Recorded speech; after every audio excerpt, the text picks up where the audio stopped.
Boa noite, queridos. Graça e a paz do nosso Senhor Jesus. Bom estarmos aqui mais uma vez, né? Aprove a Deus que estivéssemos aqui pregando nessa noite. Que Deus assim possa estar nos abençoando. Quero convidá-los para que abram para que leiamos esse texto. Eu vou ler os pares, os irmãos respondam com os ímpares. João 3, 14 ao 19. Diz assim a palavra do nosso Deus: E do modo porque Moisés levantou a serpente no deserto, assim importa que o Filho do Homem seja levantado,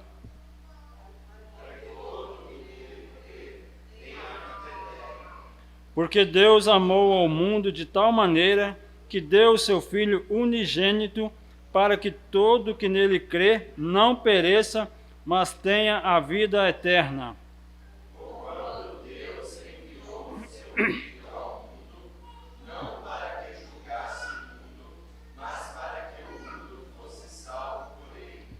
Quem nele crê não é julgado. O que não crê já está julgado, porquanto não crê no nome do unigênito Filho de Deus. O julgamento é este, que a luz veio ao mundo, e os homens amaram mais as trevas do que a luz, porque as suas obras eram más. Amém. Vamos orar mais uma vez? Deus, nós te louvamos, ó Pai, pelo privilégio e o dever que temos de pregar a tua palavra. Muito obrigado, Senhor, pela salvação em Cristo. Fala agora para os nossos corações. Usa-nos, ó Pai, para trazer a tua mensagem ao teu povo. Essa é a nossa oração, em nome de Jesus. Amém. Quantos que ao viajar de carro, às vezes a viagem é um pouco longe e geralmente passa-se por outras cidades. E algumas vezes nós ficamos perdidos, né? Isso um pouco antes do GPS, do Waze, do Maps, né? Você entrava em uma cidade e de repente pegava uma rua e ficava perdido. Aí paramos perto de alguém e perguntamos: como faz para chegar à cidade tal? Aí aquela pessoa começa: bom, onde nós estamos? Você volta de onde veio, segue um pouquinho adiante, vira à direita, aí depois fala assim: espera aí, esse caminho não dá. Você segue em frente, faz o retorno, vira um pouquinho para a direita, depois para a esquerda, mas aí também não dá. Aí de repente ele fala assim: quer saber? De onde nós estamos, você não vai chegar onde você quer. Não tem jeito. Aí você pensa assim: bom, estou perdido, né? Se não tem jeito, claro que tem jeito. Em qualquer lugar que estivermos, dá para chegar onde nós queremos. Dá para ir daqui ao Gama, se alguém te explicar. Dá para ir a Sobradinho, Salvador, Rio de Janeiro. De carro dá para ir onde você quiser, se puder, porque a gasolina está cara. Não está fácil. Mas essa ilustração, ela mostra o quão confuso são as pessoas que acham que a sua vida acabou e que não tem mais jeito, que não tem mais caminho, não tem solução. Chega a um ponto que fala o seguinte: não tenho para onde ir. E quando pedem conselho a alguém que não tem capacitação para aconselhar, chega e fala o seguinte: realmente você está perdido. Parou aqui. Você não tem o que fazer, não tem para onde ir, você está perdido. Alguns conselhos vêm assim para nós. Alguns conselhos chegam a nós ou chegam a outras pessoas dessa forma: o caminho acabou, você não tem para onde ir. Esse texto que nós lemos, principalmente o versículo 16, fala da esperança e da direção que podemos ter na vida ao servirmos a Cristo, mesmo quando estamos desorientados, perdidos e sem rumo. Porque Deus amou o mundo. A afirmação simples e direta do texto, que Deus amou o mundo, isso faz brotar em nós uma esperança, uma maravilhosa dimensão espiritual.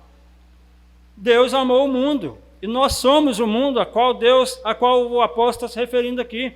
Deus amou o mundo, amou o ser humano, amou as pessoas. O texto afirma que Deus não veio julgar o mundo e expelir fogo do céu e acabar com a raça humana. Deus amou o mundo, nos fala do afeto de Deus. Ele amou, Ele ama. O seu amor tem uma dimensão muito profunda, tem uma dimensão muito grande, não dá para mensurar. Esse texto também fala sobre a razão de Deus enviar Cristo aqui para o nosso meio. Qual a razão do nascimento de Cristo? Porque Deus decidiu se tornar um de nós, se tornar uma pessoa, caminhar com os homens, aconselhar, ajudar, estar no meio. Porque Deus decide assumir forma humana, viver entre as pessoas simples da Judéia e na esquecida região da Galileia, um tanto quanto obscura, uma cidade onde não era bem vista. Por que Deus fez isso? A razão foi o seu amor pelo mundo, o seu amor por nós. O amor de Deus é sua pura essência. Deus é amor. Quando a Bíblia fala de Deus, a sua definição principal, mais simples é: Deus é amor. Deus ama. Deus ama a mim, Deus ama você. Essa afirmação de João, ela contrapõe-se a toda ideia, a toda visão pagã dos deuses babilônicos, dos deuses romanos, dos deuses de tantas outras nações, de tantas pessoas que pensam que qualquer Deus resolve o problema e que qualquer Deus é amor. Ainda observamos nesse texto a natureza do seu amor. Ele amou de tal maneira. E muitos questionam que tal maneira é isso. Isso aponta para a sua intensidade, pela sua profundidade. O seu amor é muito intenso. A mensagem do Evangelho, a mensagem de Cristo, a mensagem que temos que levar, ela vem tratar do desespero humano de não saber o seu destino após a morte, de não saber o seu destino, não saber para onde vai, o que vai acontecer depois. Muitas pessoas têm esse desespero, essa agonia, porque quando estão enfermas, começam a questionar. E quando o tempo vai passando, elas começam a questionar. Não sei para onde vou, não sei o que vai ser da minha vida pós-morte. O amor de Deus trata de nossa dor no presente, mas resgata-nos da condenação eterna depois da morte. Ele nos livrou da morte eterna, nos resgatou. O autor da carta aos Hebreus fala da grande salvação que nos foi dada por meio de Jesus e pergunta: como escaparemos se negligenciarmos tão grande salvação? Como escaparemos? Para onde fugiremos? A salvação que Deus oferece não é uma salvação comum, não é uma coisa pequena. A salvação que Deus oferece, ela é uma grande salvação, imensurável. Até para falar grande, não dá para saber qual a dimensão, que tamanho é isso.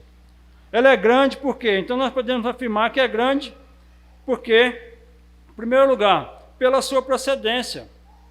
Deus amou. Meus irmãos, se Deus amou, não tem mais negatividade, não tem mais o que fazer. Deus amou o mundo. O amor nasce primeiramente de Deus. O amor vem de Deus, vem do Senhor. Ele nos amou, Ele nos ama ainda hoje. O amor não nasceu no coração de um casal, não nasceu em um romance, não nasceu de alguma instituição, não nasceu do fazer o bem, não nasceu de fazer algo para alguém. Deus nos amou sendo nós pecadores. Nós não merecíamos e não merecemos, mas Ele nos amou e nos ama. A fonte da salvação é o amor de Deus. Só o amor de Deus. Eu não merecia salvação, ninguém merecia salvação, mas Deus amou. Amou o mundo, amou o ser humano. Se alguém me perguntar por que sou eleito, por que Deus me salvou, não terei nenhuma dúvida em afirmar que foi por causa do seu amor. Mas se me perguntarem por que Ele me amou, aí já não dá para responder. Por que Deus me amou? Por merecimento não foi. Eu não merecia o amor de Deus. O pecador não merecia Cristo morrer na cruz por amor, por causa dos nossos pecados. Não havia em mim nenhuma virtude que realçasse, por isso a Bíblia afirma que a salvação é gratuita, é totalmente grátis, não é meritória. Deus ama sem que tenhamos merecimento, porque Ele é amor. A procedência do amor é de Deus. Paulo afirma que esta é uma palavra fiel, digna de toda aceitação que Cristo Jesus veio ao mundo para salvar os pecadores, dos quais eu sou o principal. Paulo fala desse amor dessa forma. Ele veio ao mundo para amar o pecador, e eu sou o principal dos pecadores. O amor de Deus é grande por causa da sua procedência. Amou o mundo, amou a todos. Ele vem de Deus, é o seu amor, Deus amou. Isso torna a salvação algo tão grandioso, que não dá para mensurar, não dá para medir. Ele é grande pela sua amplitude, ou seja, ele é amplo, porque Deus amou o mundo. Meus irmãos, muitas vezes nós ficamos pensando que tamanho que é o mundo. Onde começa, onde termina. E conversando com uma pessoa há poucos dias, ele começou a falar: pastor, a terra não é redonda. A terra também não é um disco. Eu falei: a terra é o quê então? Aí deu umas explicações lá que não coube na minha cabeça. E eu falei: quer saber? Se a terra é redonda, chata, quadrada ou triângulo, para mim não importa. O que importa é que foi Deus que criou todas as coisas, e eu estou aqui, e depois disso aqui, eu vou para um lugar muito melhor. A terra pode ser o que você pensar, mas ainda assim, eu penso que ela é redonda, né? Ele falou assim: você acha que a água fica paradinha ali em volta? Eu falei assim: eu acho não, eu tenho certeza, né? Aí tá, mas ele não tem certeza. Então é grande pela sua amplitude, porque Deus amou o mundo. Não apenas algumas pessoas ou regiões, não apenas algumas igrejas ou alguém escolhido, como os judeus pensavam. Nós somos o povo de Deus e ninguém mais. Eles pensavam o seguinte: eles pensavam que Deus só amava e só tinha escolhido os descendentes de Abraão, descendentes de sangue, os consanguíneos de Abraão. Para eles, outra categoria, outras pessoas, outras igrejas, por incrível que pareça, ainda muitas igrejas se acham a única mediadora entre Deus e os homens. Se não passar por ali, e se quando Cristo voltar não estiver naquela igreja, está perdido. Então, mas nós vemos que a igreja, ela nunca estendeu tanto o seu avanço quanto de uma certa época para cá. Eu creio que do século passado para cá, a igreja cresceu muito por causa de perseguição. A perseguição veio, sacudiu a igreja e a igreja cresceu. Muitos mártires morreram, tanto que Tertuliano, de Cartago, ele fala que ele é um dos pais da igreja, ele afirma que o sangue dos mártires é a sementeira dos cristãos, é a sementeira da igreja. O evangelho tem sido fecundo em muitos países, em muitos continentes, na Ásia, na África, na América. Como a igreja tem crescido, como as famílias têm procurado a igreja. As famílias têm procurado você, a mim, porque querem estar com Deus, querem saber o que vai acontecer depois dessa vida aqui. Estivemos contando, a igreja que tem crescido, graças a Deus. A igreja de Riacho Fundo recebeu nos últimos dias, no último dia que eu falo da pandemia para cá, 12 famílias que querem estar lá, querem fazer parte da igreja. Elas querem fazer parte da igreja. Elas querem, porque não conseguem entender uma vida pós-morte sem Deus. Uma eternidade longe de Deus. Os judeus concebiam um Deus que amava apenas descendente de Abraão, descendente de sangue, como eu disse, mas o texto fala de um Deus que amou o mundo. A palavra mundo aqui está referindo-se a todos os seres humanos. Não a natureza criada, mas aos seres humanos. A mim e a você. Ele é grande também pela sua intensidade. Não é só pela quantidade, mas pela intensidade, porque Deus amou o mundo de tal maneira. E que tal maneira é essa? É interessante prestar atenção nessa expressão. Qual o significado disso? Que tal maneira? Ela aponta para o fato de que Deus amou a todos os seres humanos. Todos. Deus ama a todos, mesmo aquele que você considera menos importante. Deus amou a mim. Deus amou a Saulo de Tarso. Deus amou aquele ladrão que estava na cruz, morreu do lado de Cristo. Deus amou a prostituta Raabe. E Deus ama você, Deus ama a mim, Deus ama a igreja. Então isso aponta para o fato de que Deus amou a todos os seres humanos, mesmo aqueles que nós consideramos impossíveis de ser alcançado, amou tanto que não fez e nem faz acepção de pessoas, nem de raça, nem de religião. Nós muitas vezes separamos. E nós muitas vezes temos aquela ideia assim, para essa aqui eu não preciso pregar, está perdido. E eu já ouvi isso mais de uma vez. Pastor, não perca tempo, essa família não vai, não precisa ser ajudada, isso aí não quer saber disso, não quer saber de Deus, não quer saber de nada. Eu falei, meu irmão, mas eu não sei, não está escrito na testa. Eu não consigo visualizar. Deus não me revelou, nem vai revelar, nem falar, escolher para quem eu prego. Ide e pregar o evangelho a toda criatura. Então, Deus não faz acepção de pessoas, essa é a dimensão do seu infinito amor. Só o amor de Deus seria capaz de amar o mundo caído. Paulo chega a afirmar o seguinte: dificilmente alguém morreria por um justo, pois poderá ser que pelo bom alguém se anime a morrer. Mas Deus prova o seu próprio amor para conosco pelo fato de ter Cristo morrido por nós, sendo nós ainda pecadores. Essa é a intensidade do seu amor. Mas também foi pago um preço, um grande preço, porque Deus amou o mundo de tal maneira que deu o seu Filho unigênito. Meus irmãos, alguém pensa e fala da seguinte forma: mas Deus era Deus. Deus sabia que dando seu Filho, gerando um filho e o entregando à morte pelos pecados, poderia ressuscitá-lo, como fez. Então Deus não sofreu. Meus irmãos, sofreu. Cristo sofreu por mim e por você. Muitos menosprezam a palavra de Deus, menosprezam a salvação por ela ser de graça. Muitos não dão crédito por ser de graça.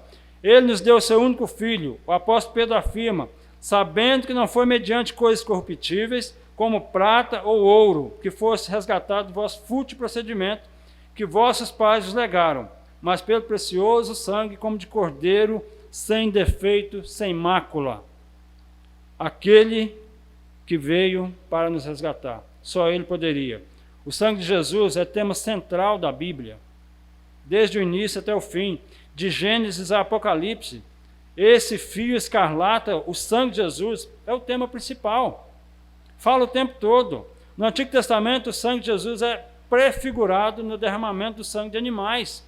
Animais que eram sacrificados nos holocaustos para agradar a Deus. No Novo Testamento, o sangue de Jesus é derramado na cruz para a nossa redenção, pelos nossos pecados.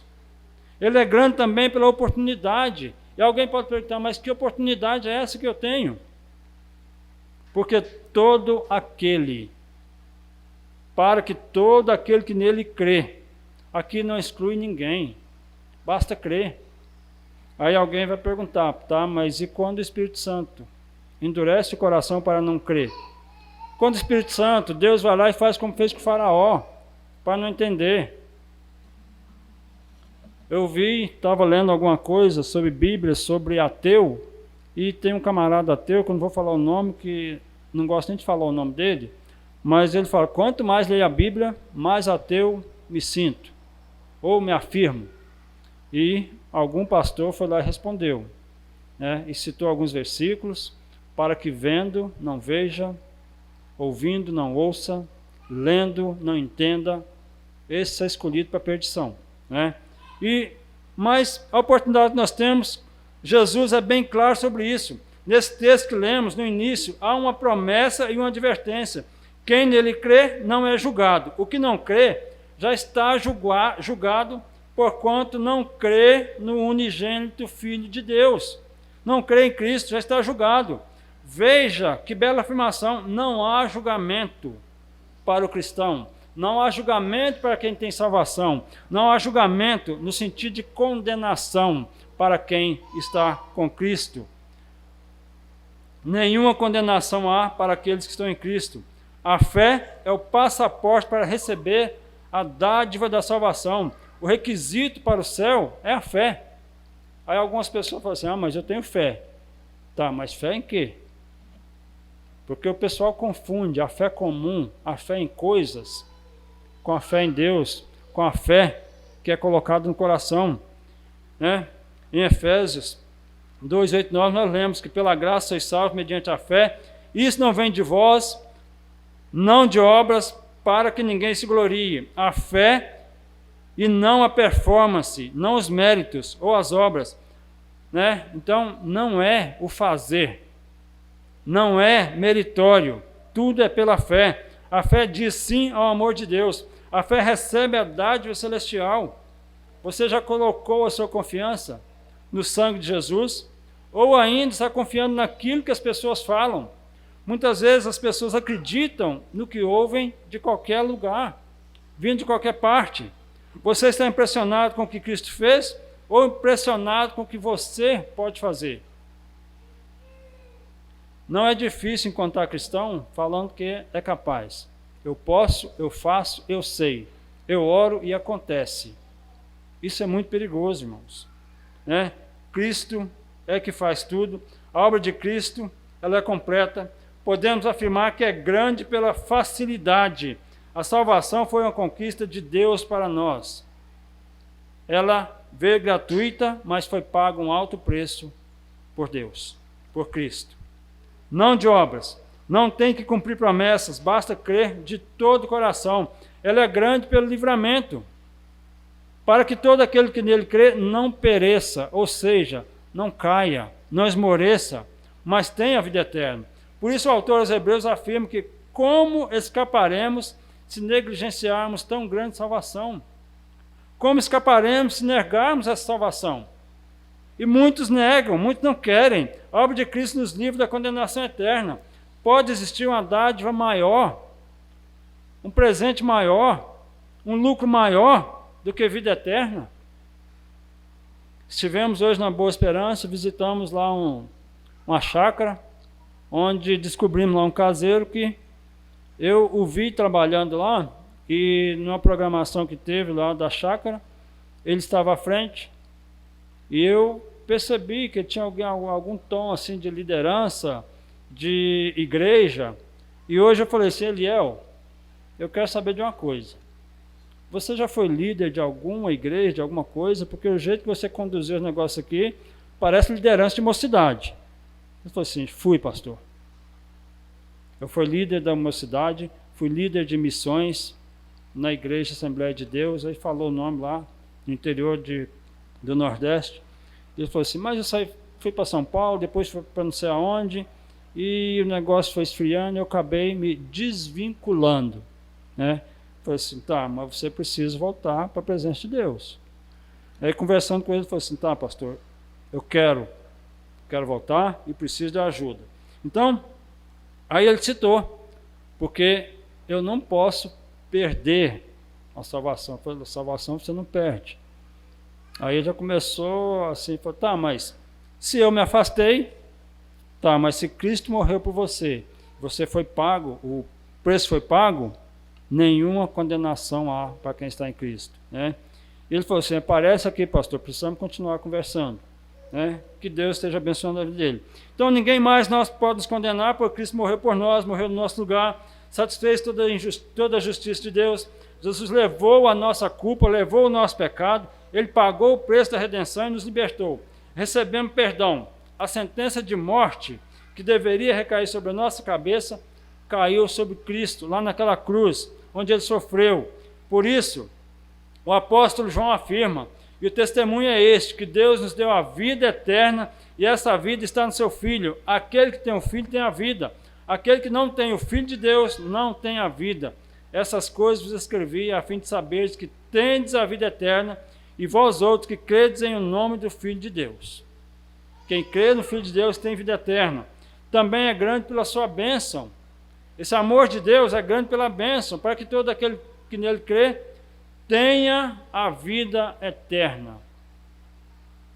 Essa grande salvação, descrita em João 3,16, nos fala de algo maravilhoso, muito grandioso, né? Ele nos possibilita estar com o Senhor para todo sempre. Nós temos muita dificuldade de entender coisas, né? Assim, na perspectiva futurística, não sei, aristotélica, filosófica, coisas que você não pode perceber, não pode sentir.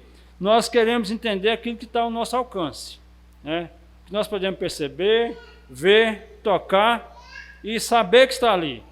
Por isso algumas pessoas perguntam, mas como é o céu? Como são as ruas de ouro? Como é a vida após a morte? E alguém chegou a me perguntar essa semana, o que é o seio de Abraão? O que é o paraíso? O que é o céu? É separado, é tudo junto, é tudo igual? Eu falei, tá, isso aí é aula de teologia, né?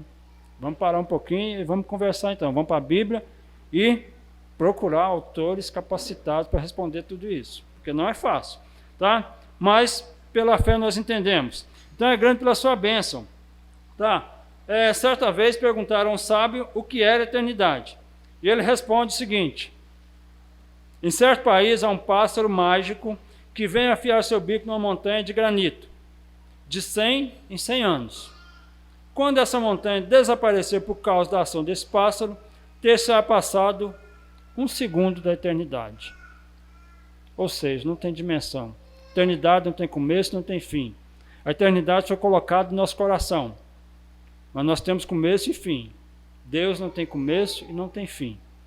Nós tivemos, porque fomos criados, né? Ela foi colocada no nosso coração.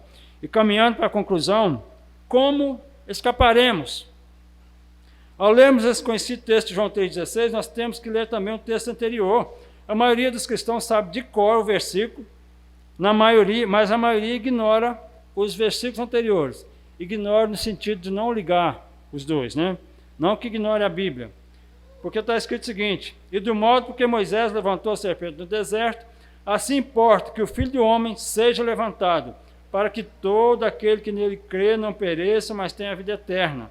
O verso 14 e 15. Veja que João 3,16 começa com a conjunção explicativa. Por quê? Porque Deus amou o mundo de tal maneira. Portanto, esse versículo deve ser entendido à luz do texto anterior, porque eles estão interligados. Porque Jesus cita Moisés e faz referência àquele aspecto da história lá do povo de Deus no deserto, quando Moisés levanta a serpente de bronze numa longa vara e a coloca no meio do arraial, onde o povo estava sendo picado. Qual a relação entre aquela serpente, aquela cobra de bronze e Cristo? Bom, todos conhecem a história do povo de Israel saindo lá, passando pelo deserto, atravessando as areias, e eles estavam reclamando de tudo e de todos, de Moisés e de Deus, e eles receberam ali severas condenações, e eles eram picados pelas serpentes e morriam. Então, para não morrerem, Deus ordenou a Moisés que fizesse a serpente de bronze e colocasse numa vara bem alta. Todo aquele que fosse picado, olhava para a serpente, não morria. Aí alguém perguntou uma vez, mas não sentia dor também? Eu falei assim, sentia. Não pouca dor. Nunca fui picado por serpente, mas com certeza dói muito, né? Porque se uma formiguinha muito pequena dói muito, dependendo da formiga, chega da febre, tá? Mas a serpente foi colocada ali, eles olhavam. Então, isso não parece um texto estranho demais? Por que Deus fez isso? Por que fazer uma serpente de bronze? O apóstolo João, inspirado pelo Espírito Santo, vai agora narrar esse fato, esse evento da história, da forma como Jesus explica. Quando Deus fez aquilo, ele estava preparando o povo para entender, para saber o seu plano de salvação. Um dia seu filho amado seria levantado numa cruz, no madeiro, e todos que olhassem para essa cruz seriam curados. Muitos não querem olhar para a cruz de Cristo. Muitos não querem saber de Cristo. Quando nós olhamos para o Brasil, nós vemos que há um grande campo missionário. A ideia de missões, por muito tempo, passou pela ideia seguinte: fazer missões a sair do Brasil, fazer missões a ir para lugares longes. Não, fazer missão é local também. Por isso hoje estão conhecidas missões urbanas, né? Onde se prega o evangelho, faz missões perto, missões locais. As pessoas estão tirando a Bíblia do centro, perdemos a simplicidade do evangelho. A mensagem é simples: quem crê e for batizado será salvo, quem não crê será condenado. Aí algumas pessoas, mas será que é simples mesmo? É simples de falar, mas simples de ouvir e de entender pode não ser. E afirma ainda: e do modo porque Moisés levantou a serpente do deserto, assim importa que o Filho do Homem seja levantado, Temos que olhar para o Cristo crucificado, olhar para o Cristo ressuscitado. Jesus está nesse texto mostrando como somos salvos. O Filho do Homem precisa ser o centro da nossa vida. Cristo precisa ser o centro da nossa vida. Fiquei sabendo há poucos dias de um pastor que alguém comentando sobre ele, não posso citar o local, nem quem, nem aonde, porque não é muito longe de Brasília, mas ele fala que não tem problema o que acontece hoje com a mocidade, com os jovens, ou na igreja ou fora da igreja, se estão namorando e coabitando ou ficando junto, isso aí não importa, porque Deus perdoa todos os pecados. Pasmem-se que isso é um pastor presbiteriano, viu? Graças a Deus, não do nosso presbitério, mas não muito longe. E ele faz isso, ou seja, está desviando o foco, está dando liberdade ao diabo para fazer o que quer. Então, e do modo como o povo do deserto olhava e era curado, assim também seremos curados ao contemplarmos a obra de Cristo na cruz. Em João 10, 9, Jesus afirma: eu sou a porta. Se alguém entrar por mim, será salvo. Não adianta estar perto da porta. Você pode estar a 5 centímetros ou a 50 quilômetros. Se não entrar pela porta, você não está dentro, você está fora. Então, muitas pessoas pensam, basta estar perto de Cristo. Não tem aquelas pessoas que são amigas do Evangelho, gostam de ajudar na igreja, gostam de participar, gostam de estar ali, mas não querem compromisso com Deus. Conheço muitos assim. Eu posso citar o meu irmão, que mora lá em Minas, que ele morou aqui, ele gostava de ajudar a igreja, gostava de levar gente, trazer gente, mas não ficar na igreja. Ele levava e buscava, mas participar, não. Então, ele gostava de ser amigo, e ainda gosta. Então, não adianta estar perto se você não estiver dentro. Quem nele crê não é julgado. Esse é o plano de Deus que se cumpre em Cristo. É isto que Jesus está ensinando a Nicodemos, por exemplo, um religioso que procura, com todos os seus discursos teológicos, mas que precisava nascer de novo. E Jesus fala, e ele é ensinado a ele: se você não nascer de novo, não está resolvido. Ele falou, tá, mas como que eu vou nascer de novo? Eu já sou velho. E foi explicado a ele. Jesus está falando do plano de salvação de Deus para a raça humana. Você tem olhado para Cristo? Nós temos procurado esse Cristo? Nós temos vivido e pregado esse Cristo? Porque muitos pregam, muitos falam da palavra de Deus, mas não vivem a palavra de Deus, não vivem o cristianismo. Você já entendeu o que está fazendo ali naquela cruz? Porque ele foi levado a esse lugar de condenação e julgamento? Por que Cristo morreu? Por quem Cristo morreu? Ele morreu por mim, morreu por você, morreu por todos aqueles que estão aí fora, esperando uma palavra nossa, a palavra de você que conhece a Bíblia, que conhece o plano de salvação, que conhece a Deus. Essa é a grande salvação. Todo aquele que nele crê tem a vida eterna. Que Deus nos capacite, nos abençoe e nos dê orientação para não ficarmos perdidos no nosso caminho, chegar a um ponto onde acharmos que não tem mais saída. Quando estivermos falando com alguém, pregando o Evangelho, a pessoa questiona e faz uma pergunta, e você olha para um lado e para o outro, está aí agora. O que responder? O que fazer? Meus irmãos, é preciso oração. Conheci um pastor, professor de seminário, ele falou assim: quer fazer missão? Quer pregar o Evangelho? Quer fazer sermão? Leia a Bíblia. No outro dia, se você quiser fazer, leia a Bíblia. Ora, esteja com Deus. Deus vai te capacitar. Então, que Deus nos abençoe. Vamos orar mais uma vez. Vamos ficar de pé para essa oração. E devolvo a palavra ao Iquias. É isso? Sim. Deus, nós te louvamos, ó Pai, porque por teu amor, pelo teu amor, nós estamos aqui, porque o Senhor nos escolheu, o Senhor nos tirou de um mundo perdido e nos trouxe a tua presença, nos deu vida eterna através do teu Filho Jesus. E nós somos imensamente gratos por isso e pedimos, ó Pai, continue abençoando esta igreja, continue abençoando, ó Pai, as igrejas que se reúnem em Teu nome para pregar o Teu Evangelho. Peço também pelas vidas dos missionários que têm ido a lugares difíceis, longínquos, mas que têm sido abençoados pela Tua Palavra, abençoados pelo Teu Santo Espírito e têm pregado a Tua Palavra.